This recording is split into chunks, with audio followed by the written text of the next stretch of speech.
Lightning. Fire. Power of God or something. He died for our sins. That shall be his undoing. Hey, what is going on here? Shocking.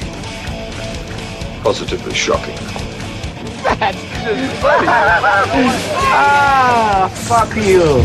I love it when a plan comes together. Hey, come here. Hi. God damn it. Okay, now, if by any chance I get, like, flustered, when I'm hurling through space, and pull the red one first. Oh, then you're gonna wind up looking like a well-done chili burger. They're gonna have to shovel you into a coffin. Find and fulfill your destiny. You bastard. Drop dead! Item 2 request. You remember one thing. If you screw up just this much, you'll be flying a cargo plane full of rubber dog shit out of Hong Kong. I'm Larry. Fuck off, Larry. Hey, this is Dr. Vincent West, Medical Doctor. Real excited today. We've got John from John Diva and the Rockets of Love and their new album, The Big Easy, which comes out on March 17th.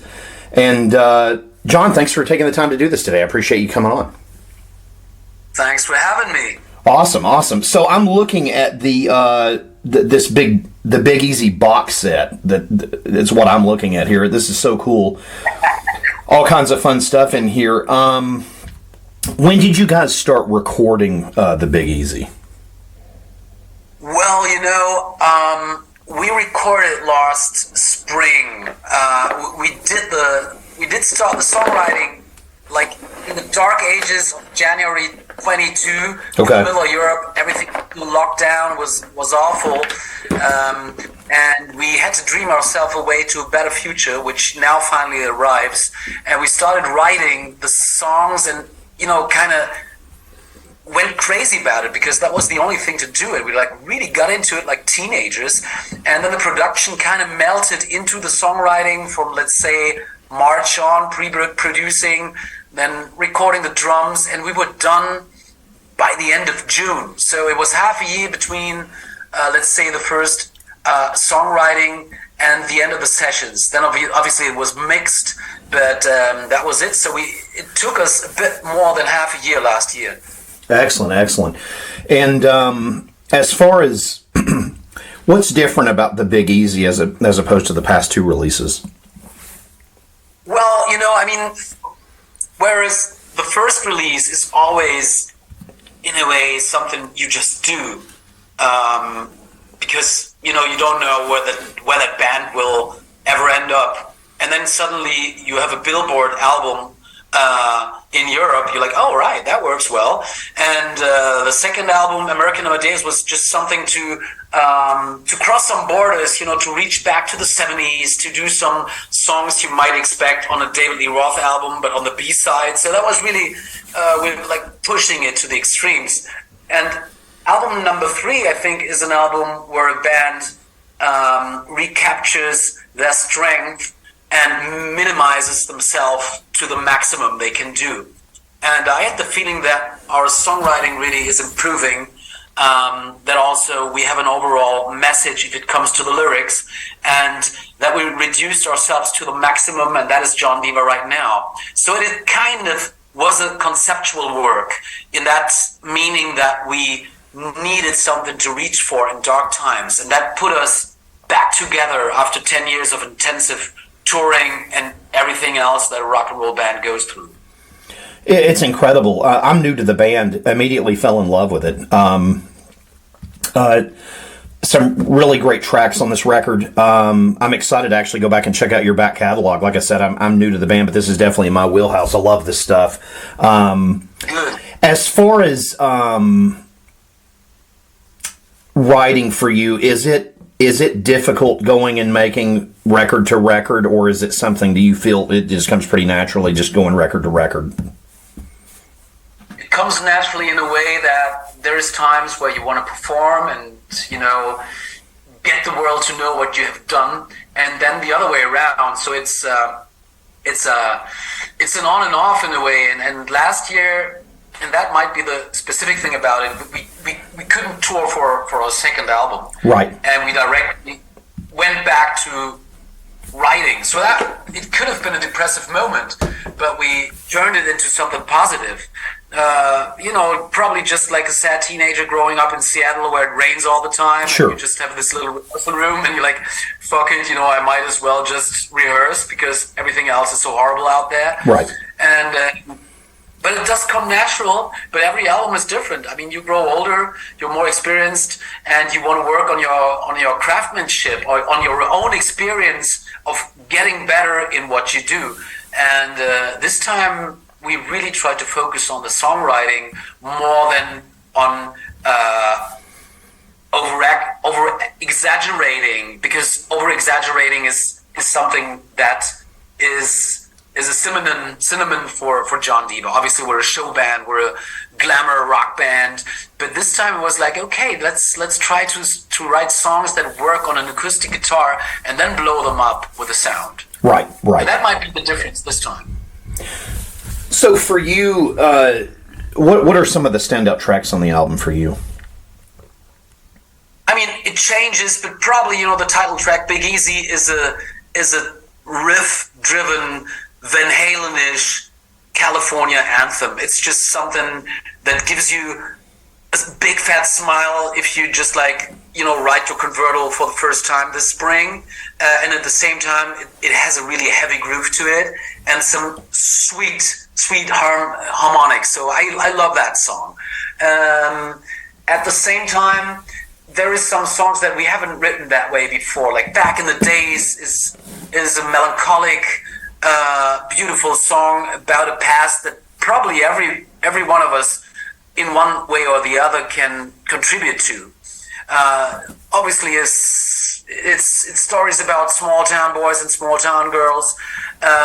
While It Hard for me, that's the last song on the album, is a very personal love song that made it because I really insisted on it. I insisted that my brothers of the band, took that song and made it into their own, because at the beginning it was just something that probably could have been on a Velvet Underground album or something, so it didn't really fit the band. Sure. But my guitar players turned it into something that is very John Diva-ish. So there's a couple of songs I could mention, even though there's another one, Boys Don't Play with Dolls. It's typical bluesy rock boogie. It's a great song. Section. Yeah, there's a lot to experience. As far as go ahead. I'm sorry.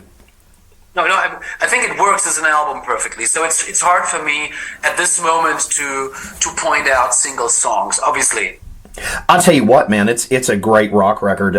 Just going through the whole thing, I'm a big album guy as opposed to singles, and man, it's just got everything. It's a really, really well done record. I love it. As far as the production, did you guys work with a producer and a mixer on the album, or did y'all do it all yourself? Or no, we have Michael, German Michael Voss. We have he originally blurs around the Scorpion guys, but he's much younger, and we did all our albums with him. And he let's say he's 10 years older than I am, so he's an expert. He was already a young man in the 80s, so he knows it all by heart. He's an excellent guitar player and singer, and he somehow has the humor and the heart for it. And he takes that music damn serious, just like us. And you obviously could, it's always easy to laugh about glam or hair metal or whatever you want to call it, and there's enough reason to it. But also to take it serious at the same time, that's a thrilling mix of emotions. And so he is somebody who helps us find the right way. And so he did the mixing as well, the producing and the mixing. I can only pay you the compliment. I grew up in the 80s as well. I can't tell you how refreshing this record is. I'm so excited to go dig into your first two releases. I'm starved for this kind of music in America, John. Like, it does not exist. I can't, tell you how wonderful it is to hear your band. There is only one other band, and this is super high praise to you, and I hope you take this as a compliment. Years ago, the first time I heard the band Heat from Sweden was how I felt when I listened to the Big Easy. I was like, wow, this is fucking awesome. These guys get it. This is really, really good music. And like I said, as someone that grew up in the 80s, I'm starved for this stuff, man. Like you have put out a fabulous record. Man, Vincent, honestly, you're breaking my heart. I'm very happy to hear that because it's just good to receive that love from the motherland, and the U.S. is the motherland of that kind of music. And we've been working hard on that, and, we're strong and proud to do this. We've been doing this for 10 years. We played every small and bigger festival over here, mostly in Germany, right, and Europe. And we've been, raising quite a crowd here. That's great. So it's good to hear that there's experts that love that and that they can see the dedication we're putting into that, and it makes me proud to make the third album now with that kind of band, and to see how the word spreads around. And I take this as a compliment. Also, the comparison with Heat.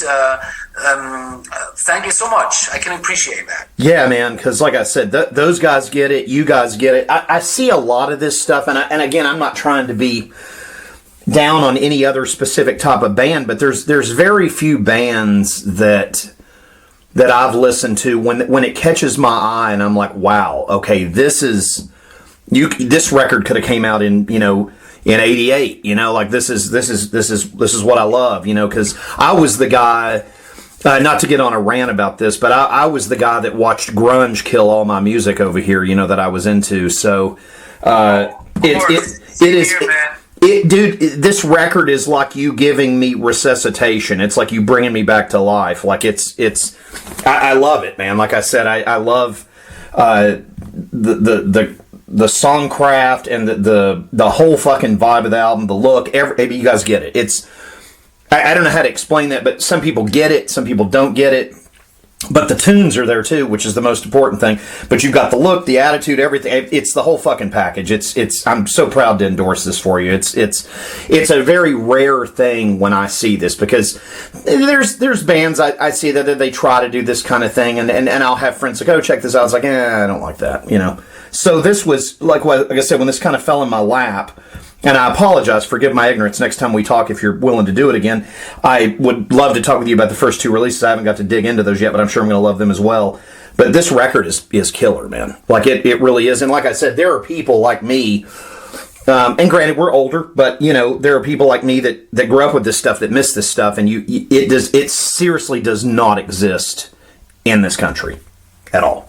Unless you go see, a band that was, around in the 80s that has like one original member and they play in a bar, and I'll go see them and give them some money, but it's great to see young men like yourself doing incredible songwriting and keeping this genre alive, because I personally miss it to this day. So man, hands up, thanks so much, Vince. This really means a lot to me, because as you just start doing what you love, we love this stuff so much, and it broke our hearts when Kurt Cobain was blowing away the scene. Totally, there was this short time where everything at the same time was possible, and then it all vanished, and that was my time too. That was just like my way of music, and I miss the crowd as well. Nowadays you go out and everybody looks so boring, and we try to kind of revive a scenery. And if you ever make it to a John Diva show, which I would love, there's a lot of people coming out, average people, totally average people, they come from the office, but they dress up, and no matter if they look good or ridiculous, they just feel that it's possible, that there's a space to to be glamorous, whatever that looks. It's awesome. Might look ridiculous. But, people dress up. The girls dress up. They have big hair, and it's just lovely to see that. And if it's a carnival or not, it's just something special. It's something different. And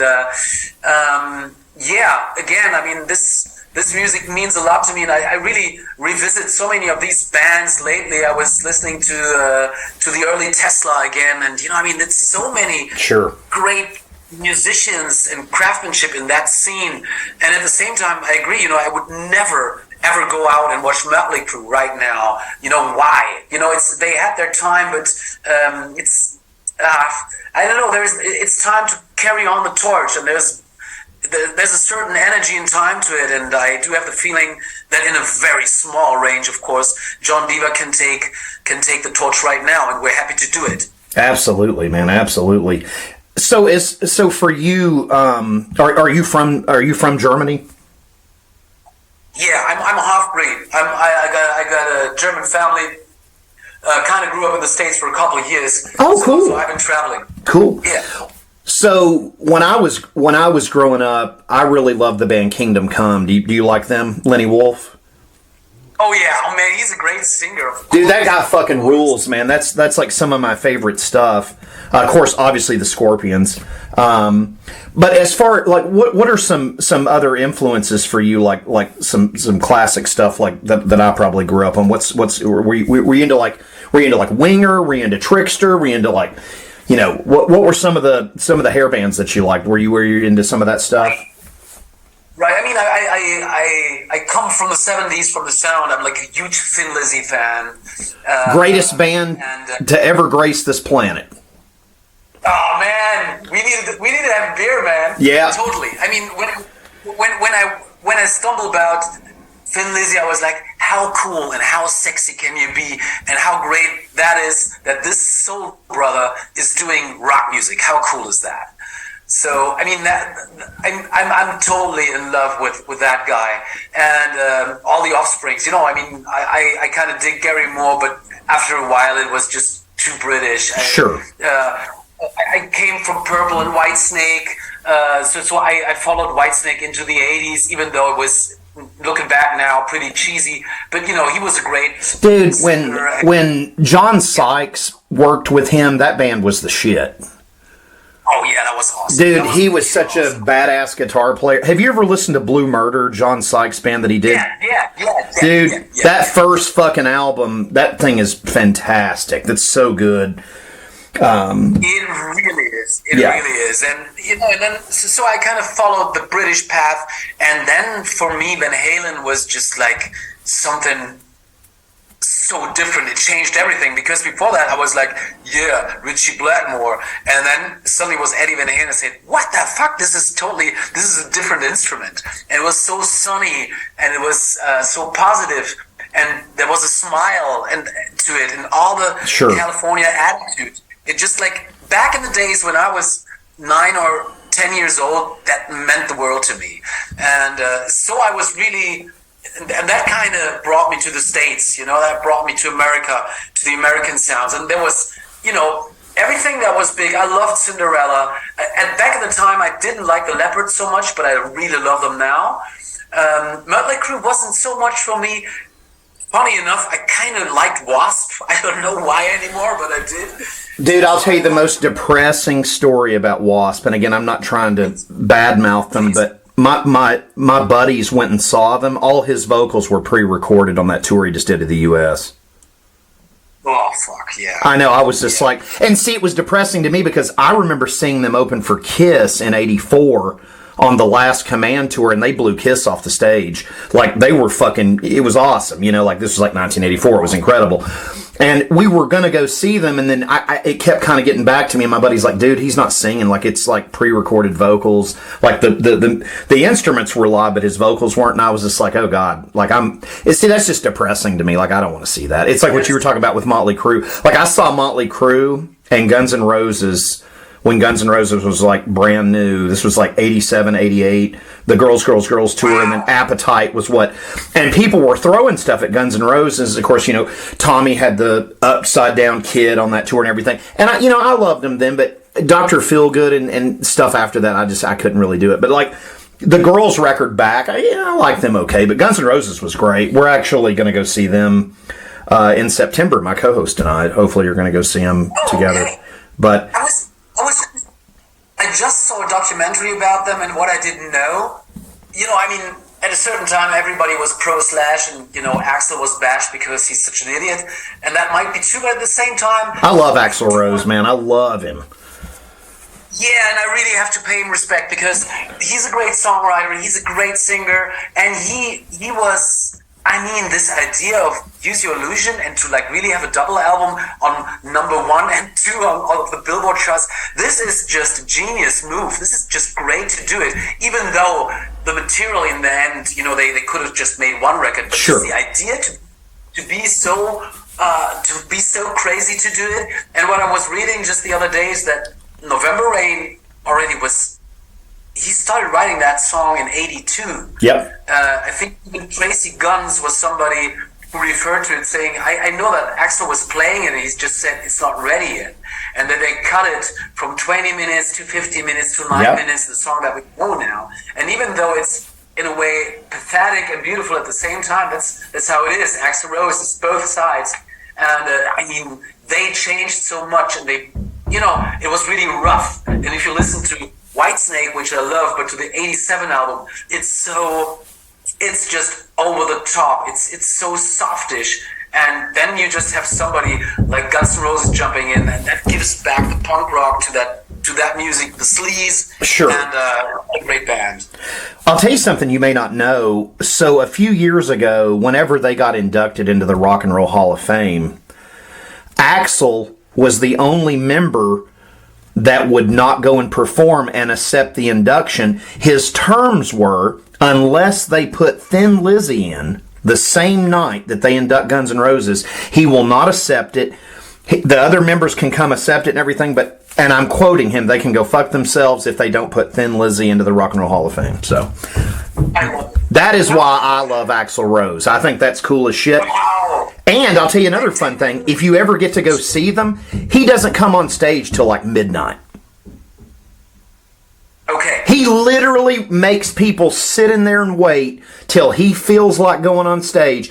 It could be 11 o'clock, it could be 10 o'clock, it could be 9 o'clock, but more than likely it's going to be midnight. And every time I've seen the man, it blew me away. I went and saw him on that Chinese Democracy thing about 10 years ago, and it blew me away. I was like, wow, this was incredible. This was when he had like Buckethead on guitar, and I think Duff was the only original member on stage with him, even though he didn't play on the Chinese Democracy record. But dude, it was incredible. Like I love the guy. I love that he's a showman, that he takes himself so seriously. People make fun of him because of his weight and all that. The guy still sounds great. He's a hell of a singer. I love him. To me, it's like your record, man. It's very special music to me, and it's locked in a special place in my heart. So when someone achieves it, and again, to go back to your band, I cannot thank you enough for what you guys are doing and the type of music you're doing and the attitude you bring with it, and it's the whole fucking package. And I'm sorry I went on a rant about GNR. No, I mean, this is lovely. I mean, this moment with Thin Lizzy, I'm just gonna put this in my heart right now, and I will. I'm just loving Axl for that. That's a beautiful story. I didn't know it, and so as I said, I could go on with that for hours and hours. I mean, we can, man. It's just very refreshing. If you go on YouTube and watch the Guns N' Roses show, just type in Guns N' Roses live at the Ritz from New York from like '87. You'll see Axl wearing this black shirt with the Thin Lizzy logo on it in pink by the second half of the set. Right. And I remember seeing that. This is a true story. Seeing him wear that shirt in 1987 when I watched that on MTV was what got me into Thin Lizzy, because Axl was wearing a Thin Lizzy shirt. That's why I'm a fan. Yeah. So it's all kind of linked together like a fucking chain. So, but if you watch that video, like seriously, like about halfway, because the show's about an hour. It's a kick-ass concert, and it's right before they had gotten big. So there's a lot of people in there, but they hadn't quite caught on yet. But by the second half of the set, he puts that black with the, like I said, hot pink Thin Lizzy logo on a black shirt on. And I was like, Thin Lizzy? And I started looking it up, and I went and bought all their shit and been a fan ever since. So. Wow. Yeah. I mean, this is how it happens. You just see these shirts with your favorite rock stars, and this is how you dig deeper and deeper and find the real shit. This is probably how I came over Thin Lizzy too. Like people wearing their shirts and like, okay, what is that? Yeah. You know, I mean, it's probably a band's favorite, a band that the bands love. Yeah, man, it fucking kicks ass. John, I can't thank you enough for taking the time to do this today. Kids, pick up John Diva and the Rockets of Love, The Big Easy. Pick up all their stuff. They're fucking amazing. The new album, The Big Easy, comes out March 17th. And John Diva, sir, thank you so much for taking the time to do this. I love the band. Hey, Vince, so much love to you and your podcast. Be safe, be happy, everybody out there. Check out the album and stay true and stay tuned and love hard rock. Just like it's about love and respect and keeping it in our hearts. Let our heart beat with rock and roll, and all the best to you guys. Cracker Jack timing, Wang. Total concentration. You ready, Jack? I was born ready.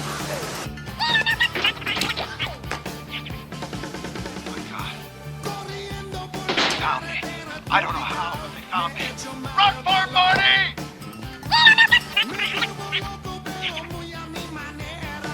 Oh my God. They found me. I don't know how, but they found me. Run for it, Marty!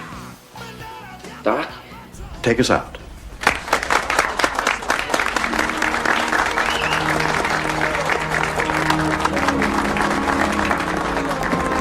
Ready, good sir. Brought a tear to my eye. I'll be quiet.